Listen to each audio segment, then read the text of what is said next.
Hello and welcome to another edition of RCW Spotlight. I am your host, your role model, Rick Lieb. And with me, back again. What are you looking for? Something to drink? I've never been on this side of the bar. Oh, that's right. So I'm exploring a little bit and just seeing what Ken puts back here. Right. Oh, there's a lot of drinks back there. Yeah, there's a lot of bottles back here. Ken puts back a lot of drinks when he's on the show. He claims to me that this is the only time he drinks, and boy, does he make up for lost time when he's back there. There's a lot back here. Yes. There's a reason the camera's on that side of the bar. Anyway, Blackhawk is back with us. Actually, believe it or not, I missed you. I miss being on here. Ricky Williams all he does is disagrees with me. You at least agree with me on a very rare occasion, which is still if it makes sense. If you're actually making sense for once, I agree. Well, I'm wearing pink for Breast Cancer Awareness Month. Again, for those that don't understand why I keep wearing pink, I get these questions a lot asked. Why are you wearing pink every week now? Oh, well, take a guess. Well, there's nothing wrong with wearing pink. No. Real men wear pink. I don't let Adolf Hitler dictate my colors anyway. I never have. So, and for those of you that don't understand that one, do your history. When the Jews were in the concentration camp, he shaved all their heads. He also starved them. After a while, he couldn't tell the difference between the men and the women, on what slave work he was going to have them do. So, he made the women wear pink and the men wear blue. And because of that, that's what they started doing when a baby was born. They put the boy in blue and the girl in pink. And in my opinion, that's just it's not the person I want dictating my color choices in life. So I'll wear pink just to spite them. But, enough of that stuff. We got a show to do. Yeah. We got a show coming up. Oh, real close. Yeah. Well, you have a show coming up. Yeah. Well, I mean, you could go. I'm not allowed to be there. I can't sell you a ticket? I'm not allowed to be there. Oh, that's too bad. I was going to see. The terms of the suspension said I'm not allowed in the building. Well, doesn't matter if I bought a ticket or not. Yeah. I mean, honestly, I'd love to have you back, but it's just me. You guys allowed it. You're part of the board. I know, right? The only person that's part of the board that wasn't there for that decision was Shannon. Oh, he wasn't part of the board yet. Exactly. Yeah. So Shannon didn't have anything to do with this decision. Listen, me and Andrew had to make that decision, and I'm not trying to throw Andrew under the bus or anything, but I was trying to pull for you to stay wrestling, and he just disagreed and disagreed and disagreed. I just can't believe that you guys crumbled to Terrence. No. I know you've never said that this is who did it, but I still can't believe you crumbled to Terrence Knight. I don't know what you're talking about. I just know that there's rules in the rule book that state that, unless you have a manager's license, you're not allowed to be involved in the match, and So, it is what it is. I feel bad for you. hey, if there was a way of getting you back in there, I would do it. But I can't. I'm already... I get to go trick-or-treat. Yeah, that's true. We'll have trick-or-treating at the show. I know that. Yeah. But... Well, and we're going to have good candy, not the crappy candy, by the way. And intermission. Here's somebody's like, well, it's not the same. And I'm like, you're right. A, you don't have to worry about the weather elements. And B, the way it's been in Ohio, it's cold. Yeah, it's cold, already getting cold. And rainy. And it's been like that almost every, for the last few years, almost every trick-or-treat night. Mm-hmm. Seems like it's like clockwork. So, A, you don't have to worry about the weather elements. B, you don't have to worry about what's been put in your kids' candy. And C, you don't have to worry about it, the kids getting kidnapped or anything weird like that, because it's all going to be inside the building. Yeah. And you'll be there. So I think this is actually a better way for them to do it. Probably. And, but they still have to dress up. So, anyway, got a great show. 2 Last week I said one more match was going to be announced. Two matches to announce tonight. They're the last 2 matches on this card. So let's go ahead, without further ado, take our commercial break. And when we come back, we're going to go ahead and run down the rest of the show. See you in 2 minutes, 2 seconds. Rubber City Wrestling presents A Grave Affair 4, Saturday, October 28th at the Akron Turner Club in Talmadge, Ohio. This card will feature 2 World Championship matches as World Heavyweight Champion George Davis defends his belt against Marcus Knight, and World Light Heavyweight Champion Alexander Crowley defends his belt against Your RoleModel Rick Lieb. All these matches will be in a steel cage, including the Yeti Memorial Invitational Bunkhouse Stampede, which will also be for the RCW Global Television Championship, plus other exciting matches. Parents, bring your kids, have them dress up, because during intermission, trick-or-treating for the kids. Tickets are $20 for front row, $15 for general admission. Rubber City Wrestling, real professional wrestling, not that flippy stuff. Artistic Butterfly is a locally owned shop made up of all handmade crafts and gifts. We have over 30 vendors that hand make their own unique items. Our products are constantly changing. We also provide fun crafts for adult eyes only in our newly opened 3rd room, as well as homemade candies and baked goods. And let's not forget a few drawings by your role model, Rick Lieb. Artistic Butterfly LLC is community-based. We do fundraisers for kids with cancer, and we also collect non-perishable items for anyone in need. Come see us today at 498 Canton Road, Akron, Ohio 44312, or call us at 234-334-4656. Artistic Butterfly LLC, allowing local artists to spread their wings.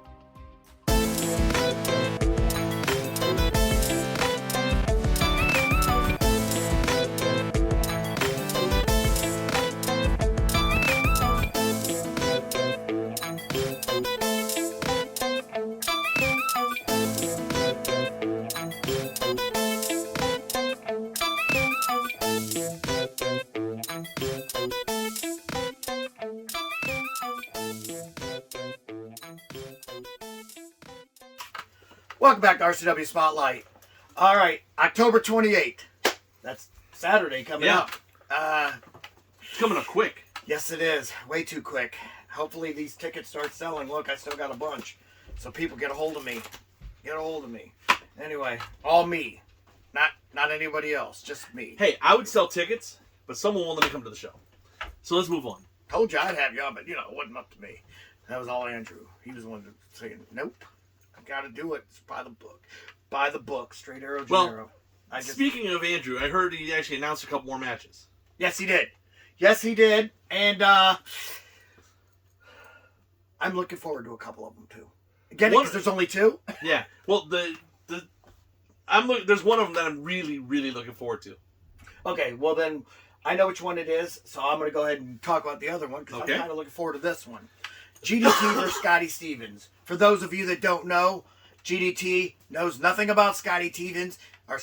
He's brand new to the show. Scotty had just come back and attacked me brutally and Marcus Knight and hit as the Grinch. He was the Grinch that stole our Christmas. Put it that way. Anyway, GDT is his first match on RCW Global. The match lasted literally something like 3 seconds. I don't even know. Like probably about 15 seconds. He had no clue who the dude was. He thought he was getting in the ring with just one of the job guys that, I mean, we have a couple guys in there that don't know what they're doing. They're basically there for a free paycheck. And he thought that's who this guy was because he doesn't know who Scotty Stevens is because Scotty was gone for a year. Yeah. Scotty gets in there and he's like, bro, he literally blindsided me. I had no clue that he was going to, who he was. And I'm like, that's why you got to do your homework, man. Well, I say that's part of wrestling. Yeah. There's many times I've gone to shows and have no idea who I'm going to wrestle till I get there. He's like, I didn't even know it was the guy that attacked you. So he had no clue. He just thought it was some new kid. And he paid the price for it really quick. Real quick match. So, Scotty Stevens goes and tells people he wants a match at Grave Affair. The Grave Affair, but he didn't want to be. He's like, I'm not I'm not crazy enough to be in that stupid bunkhouse stampede battle royal. I would I don't be. blame you. You would be? I would be. Yeah, you're nuts. I wouldn't be in that kind of match. There's too much pretty going on this face for me to get blemished in a match with a bunch of weapons. But anyway, so Scotty makes that noise, and then all of a sudden GDT gets wind of it. And he's like, you know what? This time around, I'm not going to be surprised. This time around, the elements are different. And this time around, him and his manager, Matthew Valentine, who I haven't seen in a while. I don't know what's going on with him. But behind the scenes, working hard, studying videos, and definitely bringing up a game plan. I'm telling you right now, I'm not making my prediction, but I think you already know who I think is going to win this one. I don't know which. Like, I know Scotty Stevens. I've known Scotty since he started. He's a good dude. He can be a good dude. He can also lean the other direction and have issues. So, but in the ring, he's pretty solid. GDT, I've never actually met. I mean, the couple times he's been around has been shows that I wasn't there. Okay. So, but this is going to be interesting to see because I want to see what GDT has. Yeah. Excuse me. Was that a sneeze or a cough? Huh? That was a cough, but it's not polite to do it on the air. Screw these fans. Anyway, yeah, so I'm kind of looking forward to seeing that because here's the beauty of it all. Scotty Stevens, you opened up your big mouth. You might not be in the bunkhouse stampede, but it's still a steel cage match. Yeah. And that's one thing we got to remember is a grave affair that this year and so far last year also we're both steel cage the entire show. Yeah, entire event. Don't forget that, fans. Yeah. Get your tickets now because every match is in a steel cage. Every match is in a steel cage. That's going to be awesome. Yeah. And last year, I had people come up to me and tell me this might have been the best show I've ever been to, and I'm like, well, it's an event, but yes, thank you. And yeah, so and it will be an event. Trust me on that one. And then of course the topper of all toppers, trick or treating. Yeah. I mean, literally, all the wrestlers are going to have to come out there with bags of candy and hand them out to all the kids. I'm only going to give one kid my candy. I'm going to bring out a big bag and give it to Kathy. You know, I know you would. Perspective. Yeah. Not my kids. They don't deserve it. But her, I'll hook her up. Anyway, yeah, so that's that match. Now, the one I know that you're looking forward to. And I get it. I understand why. Number one, both matches are going to be phenomenal. Yeah. You know, and Scotty Stevens, I think, has tipped that 250 rate. Mm-hmm. So him and GDT could be a number one contenders match for a super heavyweight, or at least to put themselves higher in the rankings. I don't know if it would be number one contender. I mean, you'd probably be up there, but you know, you're just... Yeah, but no one ever lets me work at the shows. You're just, I mean, you get yourself disqualified from shows and kicked off. And then, yeah. Anyway, so the next one. This one I'm really looking forward to. Kenny Collins. So you already know it's going to be a good match. Mm-hmm. Because this guy brings it every time he's there. But he's going up against Yeti's student. And a lot of people don't know this. It's his wife's cousin. Oh, okay. So Yeti's student and cousin by marriage. The retro rock star, Stevie Ray Pym. It's great to see Stevie back at a show. I mean, I've always had respect for Stevie. I've always liked Stevie. Not really proud of him for like embracing the fans, but I get it. It's a Yeti. I see no problem with that. I don't understand. This is a business. We're not in the please like me fans business. We're in the professional wrestling business. The more people that like you, the more people buy your t-shirts. I don't care if they're wearing my t-shirts because it's a business. No. Do you realize all the material those fat fans have to have are used to just wear one of my shirts? Because I look in the crowd and I see nobody there wears under a 3X. Nobody. I have plenty of them. What size shirt are you wearing? I'm wearing a 2X. See what I mean? They're all bigger than you. That's why I get 3Xs made for my t-shirts. Exactly. When you see me at a show, they're available. Yeah. Cost too much. I don't care about them. All I'm allowing are... Nah, I don't even care about anybody buying a shirt. The last thing I want to see is somebody wearing one of my shirts. Well, because an ugly face ruins my pretty face that's on the shirt. Oh. That's why I stopped selling the role model shirts. I was wondering why you didn't have shirts anymore. Yeah, I mean, there's still way shirts, you know. I think they just need to put way bigger than it should be under it. But Yeah, that's about it. Well, let's get back to the match RCW here, though, 60. because I want to talk a little bit about Kenny Collins. All right, we'll talk about Kenny Collins. He's and I'll made talk some. about Stevie Ray Penn. He's made some questionable decisions here and there.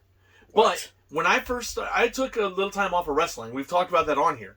And when I came back, he was one of the kids that was just getting out of the training academy, and I helped mentor him as he was coming through. Yeah. So it feels like he's one of my kids. I didn't train him, but I helped coach him for a while, and I'm so proud of what he's done and where he's going. And this will be a great match with the two of them.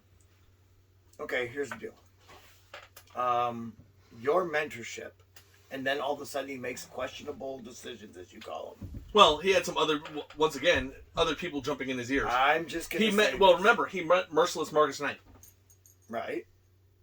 Marcus Knight, good guy back in the day. Merciless Wow. Marcus Knight is the one he met.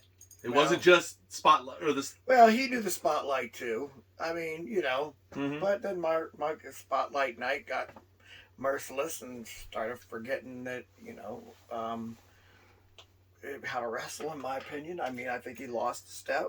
I'm not going to lie. This I've is said also this why multiple- when we see Marcus in a match, we have to ask, okay, what Marcus is this? Right. I mean, I get that. But right now, I'm wondering what Marcus is this, because the Marcus I know didn't give a damn about what the fans thought, and now all of a sudden he just seems to be coddling. What was this thing he did with Cody Reaper at the end of that match? I don't. Disgusting. If I seen Cody Reaper, I'd smack him in his face. I don't like the guy because of the fact that I felt he needed about 8 guys to beat me. If I had an opportunity to wrestle him again, things would definitely be different. And this guy has never used more than one guy to Unfortunate. beat somebody.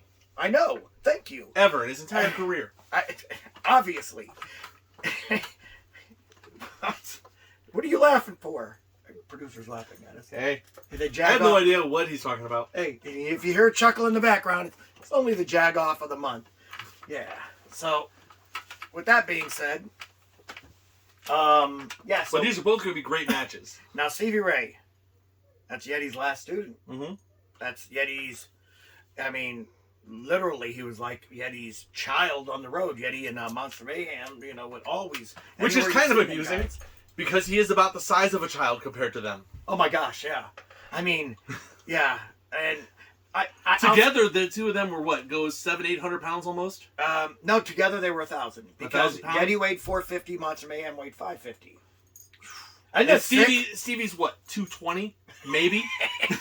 Maybe? He's about 215, yeah, I'd say right around that area. And yeah, and when that you think about it, 2 years ago, he was under 200. Yeah. So Well, when we're training students and things, we always train them. You have to learn how to wrestle just about anybody, size-wise. Big, small, doesn't matter. So what's the best way for a little guy to learn than from a giant? and for people that were not around when Yeti wrestled for RCW, the man's 7 foot tall. He's a giant. You know what I'm saying? He's a legitimate giant. And Yeah. unfortunately, I was lucky enough to meet him at least once. Unfortunately, the giantism got the worst of him during COVID. Mm-hmm. And I'm loving listening to the Monster Mayhem stories before Global, by the way. I don't know. I'll say, is Monster still wrestling at all? Monster had medical issues himself. Yeah, I know that. You have to understand that this Yeti Memorial Bunkhouse Stampede was made for him. Mhm. That's his style of match. Yeah. You know what I mean? And he hasn't been medically cleared these 2 years, but he told me personally that his goal is to be in the Bunkhouse Stampede next year. And that would be awesome. I would, honestly, 550-pound man, well, I don't know. He said he's on a diet. He says he's already down to 450 pounds. Yeti's weight. So that's impressive already. He's a 6'6" man. I mean, it's not like he's little either. Monster says his goal isn't to make it to the next year's. It's to win it, and I'll be right now telling you that he'd be my odds on. What are you gonna do against a guy that's that big? You know what I mean? It's like, no offense. I don't know, but I want to try. Well, yeah, you are crazy for that. No, I don't want to try. I'll be all right with it. I'm cool. Hey, cool. If there's one division I don't belong in, it's the super heavyweight, and I understand that. I know my limitations. Anyway, with that being said, GDT versus Scotty Stevens, Kenny Collins versus Stevie Ray Penn, the retro rock star. I'm looking forward to both those matches. I'm looking forward to the rest of the matches also. That's October 28th at the Akron easy for me to say. Akron Turner Club. Akron Turner Club in Talmadge, Ohio. Make sure that you're there. We're going to go ahead, take our final commercial break, but when we come back, we're going to take your questions. Rubber City Wrestling presents A Grave Affair 4, Saturday, October 28th at the Akron Turner Club in Talmadge, Ohio.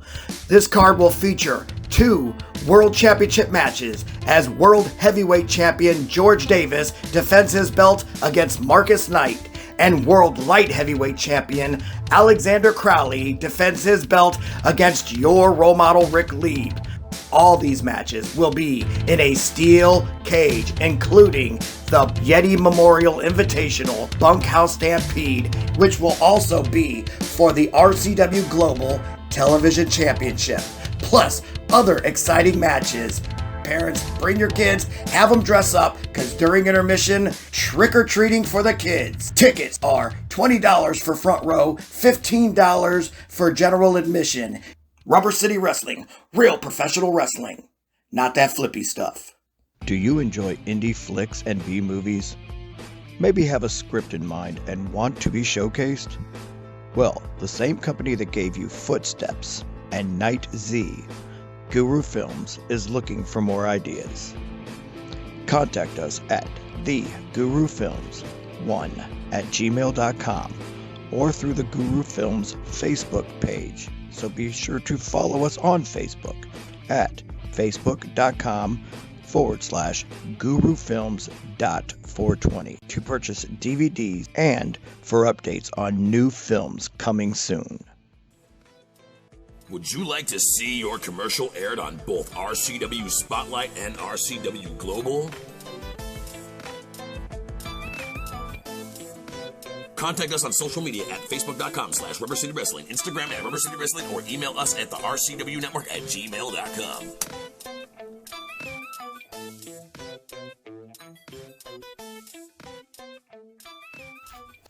Welcome back to RCW Spotlight.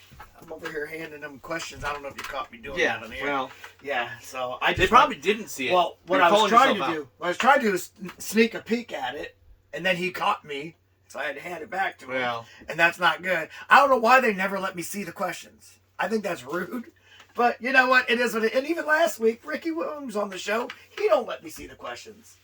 You know, and then, of course, the only time I get to see the questions is when half of them are being asked to us in person at the freaking Con on the Cob. By the way, I had a blast. You never had a chance to talk to me about I got to Con on the Cob because the people here don't know, but I used to work for Con on the Cob. I was in charge of the entertainment and stuff. What did you think of Con on the Cob? I love it. I had a always blast. loved it. I had a blast. First of all, my cousin Chad's friends with one of the girls that run that. I didn't know that. He was the promoter's wife. Yeah, so he's like, I went to school with her. I'm friends with, and so I'm like, had no clue. See, I knew that. Then you got the chain guy that did a lot of wrestling shows that was there. Forgot his name. I have his card. You probably know him. But and now I'm drawing a blank. He did Scott Steiner's chains. I mean, like, literally, he did, like... he does chainmail. Yeah, and fantastic job, too. I told him, I was like, I'm going to need to get a hold of the guy, my buddy Sean that owns Dreamers, and have him do the... make some chain bikinis for some of the dancers. I mean, I think that'd be cool. But, met a lot of cool people, and, you know... Jerry. There you go. Jerry. Yes. Jerry Biaggi. And then, signed lots of autographs, took lots of pictures. Yeah. So, had a blast. Got recognized from PWW. Wow. Andrew was right there. He saw it. So, it's like, so... Remember, I'll give you that $20 when I see you next time for acting like you was. No, seriously. He caught me off guard, too. So. I guess there's rumors that Akron Comic-Con might have some of our guys walking around here and there. I don't know. That would be perfect. That's coming up in a couple weeks, so we'll find out. Well, they got to let me know in advance if they want me to do it, but I don't mind. I had fun with it last time. The conventions, especially the geek style conventions, the Comic-Cons, the gaming conventions, they're full of wrestling fans, and no one knows that usually. It's like it's a very big crossover between your comic book fans and game fans and wrestling fans. No, I was talking to a guy. I think he owned Rubber City Comics or something like that from at Chad Cordy's Halloween party last year, and he's been talking about wanting to get Rubber City Wrestling and them to do it, but of course I lose track of time and everything, and so I haven't had a chance to really do anything. This was last Halloween, so it tells you how long I've taken on getting back to people. I'm horrible. Probably want to ask somebody else. One other quick thing before we run to the questions is, remember, A Grave Affair is coming up in just a week from now, on the 28th. But remember, watch the commercials here for this show, because you'll see the QR code to be able to just click that QR code and you buy your tickets right now. And if it doesn't last long enough on the screen, there's a neat little thing called a pause button. But it's a new thing we're trying out, online ticket sales, to see. And the only way we're going to keep it going probably is because it's being used. Yeah, and right now it's not really getting that much popularity. It's not real. And here's the problem: a lot of people, if you guys took credit, man, I can get so many people to come.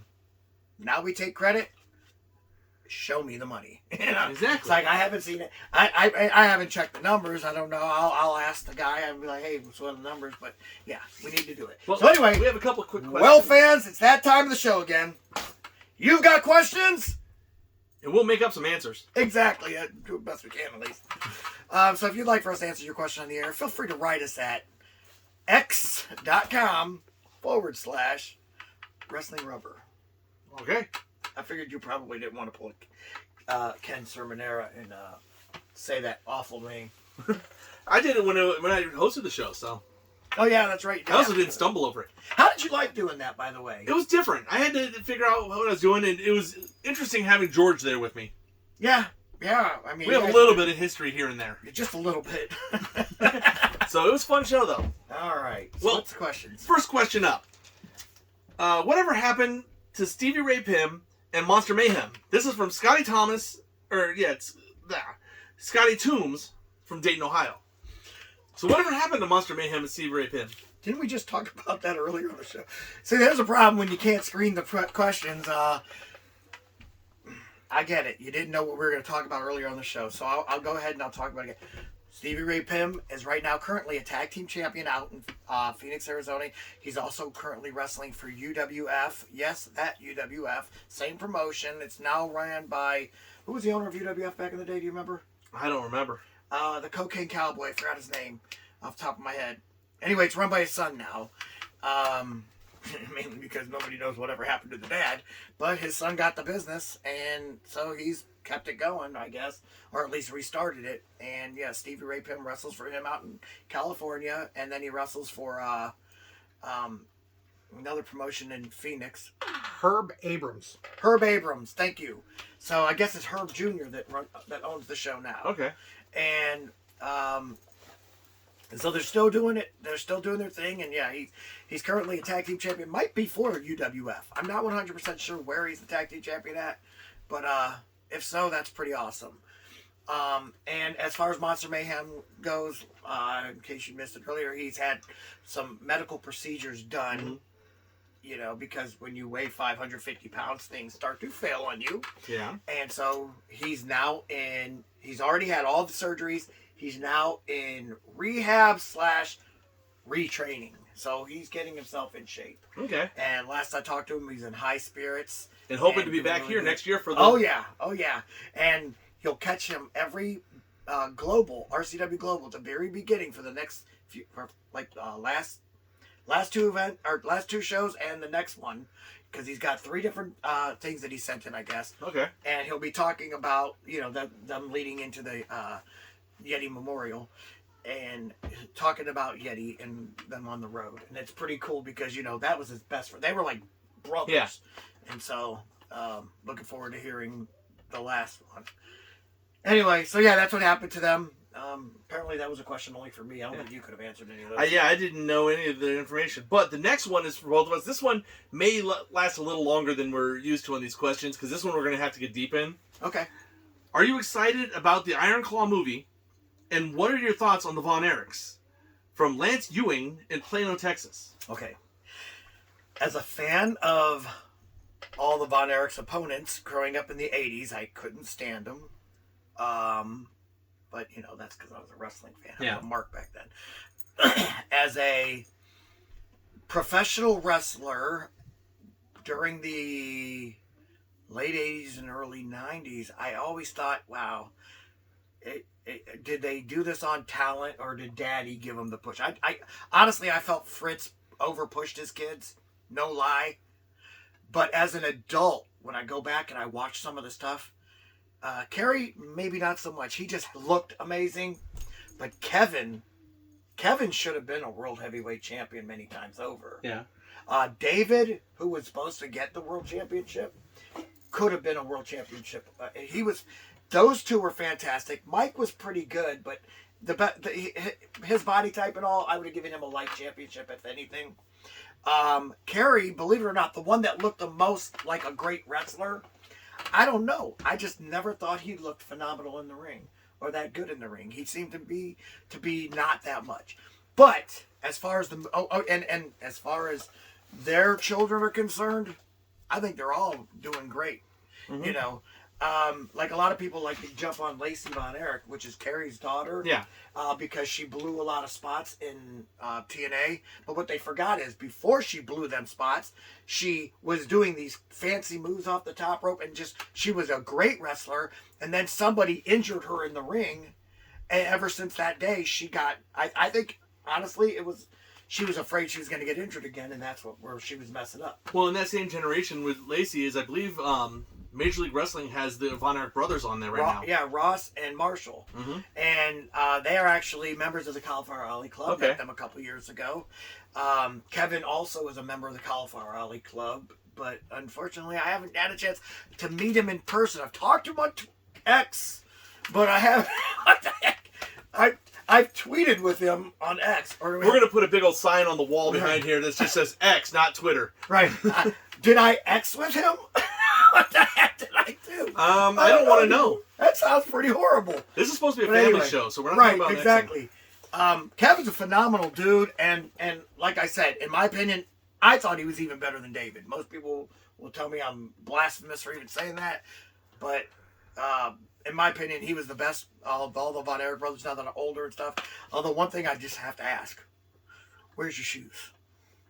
Why aren't you wearing boots, man? Well, either Ross or Marshall, one of them has kept that going because they still wrestle. One of the two of them wrestles with no shoes.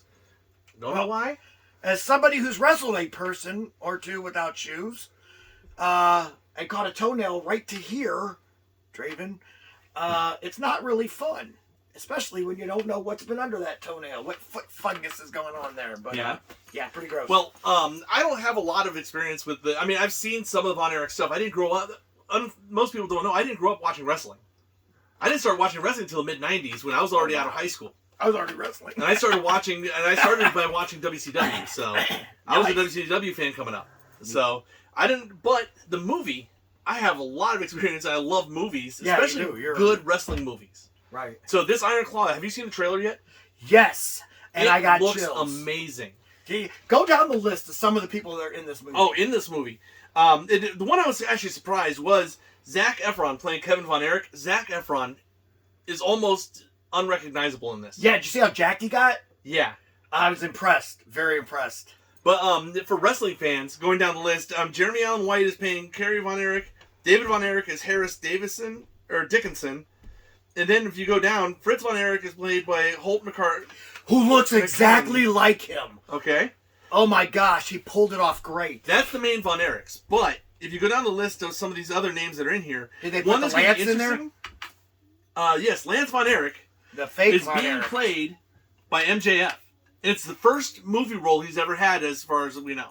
So wait a minute, the fake Von Erich is being played by MJF. That's great.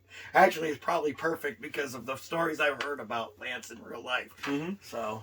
Well, you can also, I'm looking down, Michael Hayes is being played by Brady Pierce. Kevin Anton is playing Harley Race. Nice. I mean, it's a who's who of 70s and 80s wrestling in this cast. I heard a rumor Chavo Guerrero's in this movie. Chavo Guerrero is playing, let me roll down here. Sheik, right? Yes. Ed Farhat? Yep. Oh my gosh. It's going to be awesome. And then you say that somebody's supposed to be on there as Gino Hernandez also, and I forgot who it was. Gino Hernandez was Ryan Nemeth from AEW. Right. Who's actually, anybody who doesn't watch AEW, that's Dolph Ziggler's brother. Right. And Dolph Ziggler's a free agent, by the way. Yes. So it's basically a countdown to see when he shows up at AEW All right. at this point. But yeah, there's Spirit Squad coming back. Chad. Yeah, right. That is that with my cousin right there. They have actors, basically, Ric Flair is supposed to be in this movie, actors playing these roles. Do you know who's playing Ric Flair? Ric Flair is being played by Aaron Dean Eisenberg, which I don't see it from his picture here, but it could be totally different when you actually see it. Yeah, I hope so. But the other one that's really fun is that I looked at the stunt list. Because in a wrestling movie, they're going to probably use wrestlers to do some of the wrestling stunts. Yeah. So some of the ones here we might have heard of. Where'd it go? There's my list. IMDb helps with some of this. There we go. We have the stunt performer, wrestling stunt coordinator, the guy who basically put all the stunt fights, the wrestling matches together, Chavo Guerrero Jr. Ooh, Chavo! Anybody who gets a chance, check IMDb for Chavo Guerrero. You will be shocked at how many credits are on there under stunt coordinator. And you know what's funny? Before that, his dad and Mondo Guerrero were the same, doing the exact same thing for so many. They were the ones that did all the choreographing, or not as much choreographing, but the training for Glow, the original Glow. Mondo did, Chavo did the new series. Understand this.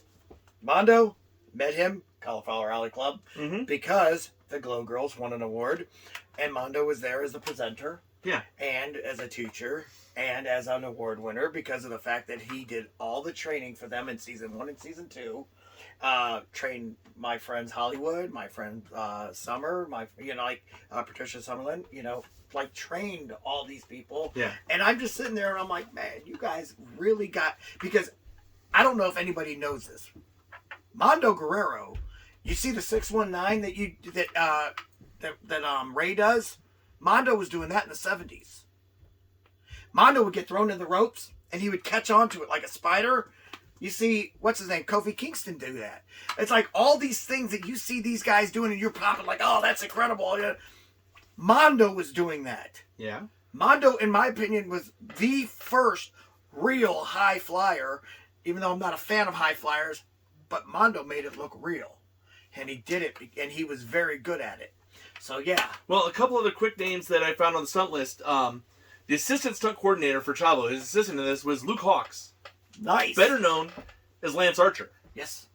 And then Ryan Nemeth also has the credit as doing, well, if he's going to be in the movie, he's going to be doing stunts also. Right, exactly. Now, MJF isn't listed, but any of the other wrestlers that played roles in this probably did their own stunts in it also. I'm going to guess so.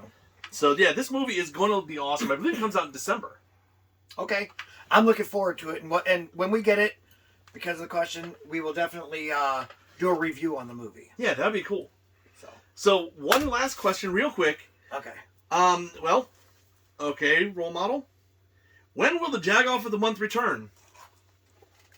This is from Andy. That's all it says, just Andy.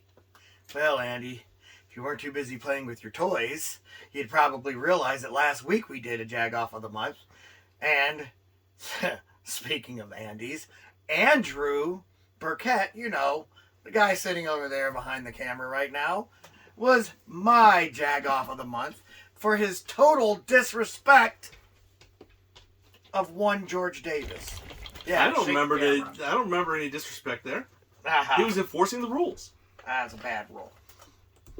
Bad rule. Anyway, we got anything else? QR code. Before we wrap up, remember, watch the commercials here, check the QR code, and buy your tickets now for A Grave Affair. It's guaranteed that you get a seat.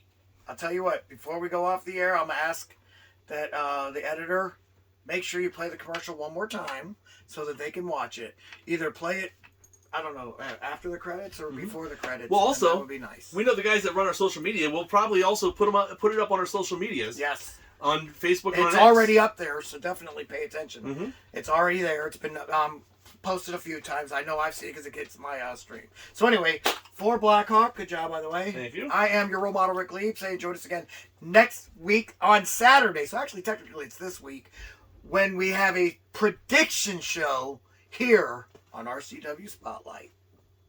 Rubber City Wrestling presents A Grave Affair 4, Saturday, October 28th at the Akron Turner Club in Talmadge, Ohio. This card will feature 2 World Championship matches as World Heavyweight Champion George Davis defends his belt against Marcus Knight, and World Light Heavyweight Champion Alexander Crowley defends his belt against Your RoleModel Rick Lieb. All these matches will be in a steel cage, including the Yeti Memorial Invitational Bunkhouse Stampede, which will also be for the RCW Global Television Championship, plus other exciting matches. Parents, bring your kids, have them dress up, because during intermission, trick-or-treating for the kids. Tickets are $20 for front row, $15 for general admission. Rubber City Wrestling, real professional wrestling, not that flippy stuff.